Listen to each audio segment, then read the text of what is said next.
హైదరాబాద్ పాత బస్తీలోని గుల్జార్ హౌస్ లో జరిగిన అగ్ని ప్రమాద ఘటనపై విచారణకు ఆదేశించారు సీఎం రేవంత్ రెడ్డి. ప్రమాదానికి గల కారణాలపై లోతుగా దర్యాప్తు చేయాలని అధికారులను ఆదేశించారు. భవిష్యత్తులో ఇలాంటి దుర్ఘటనలు జరగకుండా నివారణ చర్యలను చేపట్టాలన్నారు. ప్రజలకు కూడా అవగాహన కల్పించాలన్నారు ముఖ్యమంత్రి.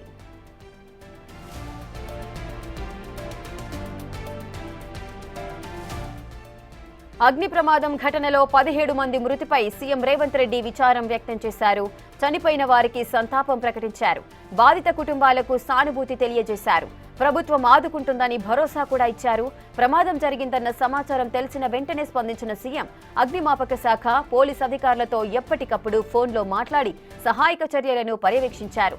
సహాయక చర్యలను వేగవంతం చేయడంతో పాటు బాధితులకు మెరుగైన వైద్య సాయం అందించేందుకు అందుబాటులో ఉన్న మంత్రులు, అధికారులు వెంటనే సంఘటనా స్థలానికి వెళ్లారు.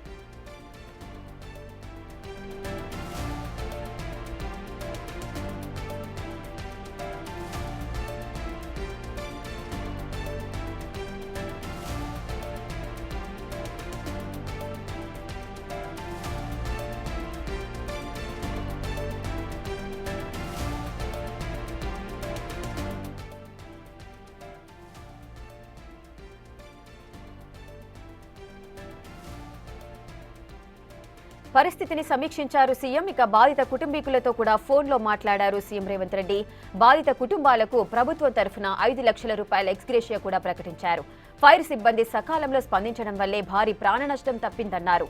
అగ్నిమాపక సిబ్బంది దాదాపు 40 మందిని ప్రాణాపాయ స్థితి నుంచి సురక్షితంగా బయటకు తీసుకురాగలిగారని అన్నారు. మంటల్లో చిక్కుకున్న వారిని కాపాడేందుకు ఫైర్ టీం తమ శక్తియుక్తులు ప్రదర్శించిందని ముఖ్యమంత్రి అన్నారు.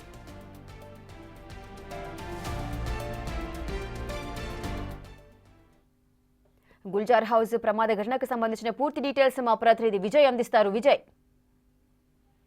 ఈ గుల్జార్ హౌస్ లో జరిగినటువంటి భారీ అగ్ని ప్రమాదం పైన ముఖ్యమంత్రి శ్రీ రేవంత్ రెడ్డి విచారణకైతే ఆదేశించారు. ఈ ప్రమాదానికి దారి తీసినటువంటి అసలైన కారణాలు ఏంటి అని చెప్పి కూడా లోతుగా దర్యాప్తు చేయాలని చెప్పి కూడా ఇప్పటికే అధికారులను అయితే ఆదేశించారు ఆయన. భవిష్యత్తులో ఇలాంటి దుర్ఘటనలు జరగకుండా నివారణ చర్యలను కూడా చేపట్టాలని చెప్పి కూడా, అలాగే ప్రజలను కూడా అప్రమత్తం చేయాల్సినటువంటి అవసరం కూడా ఉంది అని చెప్పారు. ఫైర్ సిబ్బందికి సంబంధించి మాక్ డ్రిల్స్ ఏవైతే ఉంటాయో అవన్నీ కూడా చేయాలి. ప్రజల్లో కూడా కొన్ని అవగాహన వచ్చేటువంటి సదస్సులు కూడా నిర్వహించాలని చెప్పారు. ఇక మంటల్లో చిక్కుకున్నటువంటి వారిలో సుమారుగా 17 మంది మృతి చెందడం పట్ల సీఎం రేవంత్ రెడ్డి విచారం వ్యక్తం చేశారు. చనిపోయిన వారికి సంతాపం ప్రకటించారు. వారి కుటుంబాలకి సానుభూతి ప్రకటించారు. అలాగే బాధిత కుటుంబాలను ప్రభుత్వం ఆదుకుంటుందని చెప్పి వారి కుటుంబాలకు కూడా భరోసాను అందించారు. ఇక ప్రమాదం సమాచారం తెలిసిన వెంటనే స్పందించినటువంటి ముఖ్యమంత్రి, అలాగే అగ్నిమాపక శాఖ, పోలీసు అధికారులతో ఎప్పటికప్పుడు ఫోన్ లో కూడా మాట్లాడి సహాయక చర్యలను వెంటనే ఎప్పటికప్పుడు పర్యవేక్షించారు. అలాగే సహాయక చర్యలను వేగవంతం చేయడంతో పాటు ఆ బాధితులకు మెరుగైనటువంటి వైద్య సాయం అందించేందుకు అందుబాటులో ఉన్నటువంటి మంత్రులు, అధికారులు వెంటనే ఘటనా స్థలానికి వెళ్లాలని చెప్పి కూడా సీఎం ఆదేశించారు వారిని. అలాగే సంఘటనా స్థలానికి వెళ్ళినటువంటి మంత్రి పొన్నం ప్రభాకర్, అలాగే ఐజీ నాగిరెడ్డిని, ఫైర్ డిపార్ట్మెంట్ కు సంబంధించినటువంటి ఐజీ నాగిరెడ్డిని ఫోన్ లో మాట్లాడి వాళ్ళతో గాయపడినటువంటి వారిని మెరుగైన వైద్యం అందించేలా